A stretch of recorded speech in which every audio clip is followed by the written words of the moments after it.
Bonjour, mon nom est Yves Gingras, je suis professeur d'histoire à l'Université du Québec à Montréal et titulaire de la chaire de recherche en histoire et sociologie des sciences.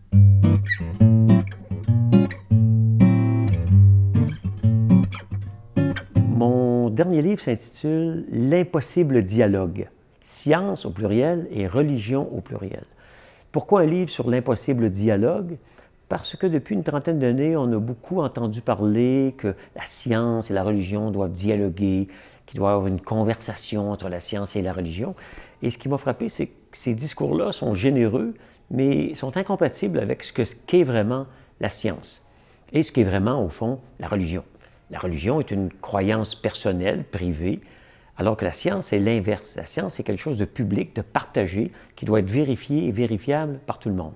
Donc, j'ai pensé qu'un livre qui retrace l'histoire des relations entre la science et la religion, qu'on pense à Galilée, qui est condamné par l'Église catholique en 1633, ou par Copernic, qui est mis à l'index, une autre institution de l'Église, en 1616. D'ailleurs, c'est le 5 mars 1616, il y a maintenant donc exactement 400 ans, que l'ouvrage de Copernic a été mis à l'index et indirectement, Galilée a été empêché de dire son avis sur le fait que la Terre tourne. Donc une banalité scientifique comme la Terre tourne était à l'époque incompatible avec la religion. Pourquoi?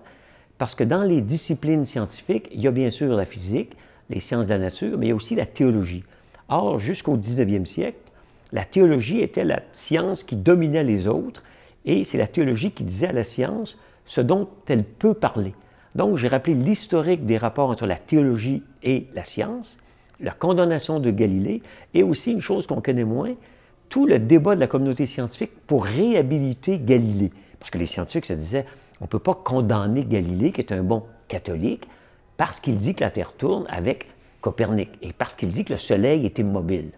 Et donc, il faut le réhabiliter, et cette histoire-là va durer 300 ans. Il va falloir attendre le milieu des années 80 pour que Jean-Paul II admette que l'Église a fait une erreur. Donc, je rappelle aussi dans cet ouvrage qu'il y a eu de très nombreux livres qui ont été mis à l'index et qu'au cours des dernières années, il y a une nouvelle tentative de renouer les rapports entre science et religion, alors qu'il faut rappeler que l'objet de la science n'est pas de dire que Dieu existe, ni de dire que Dieu n'existe pas, mais d'étudier les causes naturelles. Donc la science, c'est l'explication rationnelle des phénomènes observables.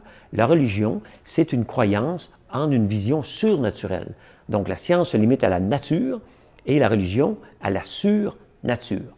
Donc c'est l'histoire de cette longue débat entre la science et la religion qui nous permet de comprendre qu'aujourd'hui encore, si on veut faire la promotion de la science, il faut s'assurer qu'elle est autonome, qu'elle peut parler de ce dont elle a le droit de parler et qu'il n'y a aucune instance religieuse ou autre qui peut empêcher la recherche de la vérité scientifique.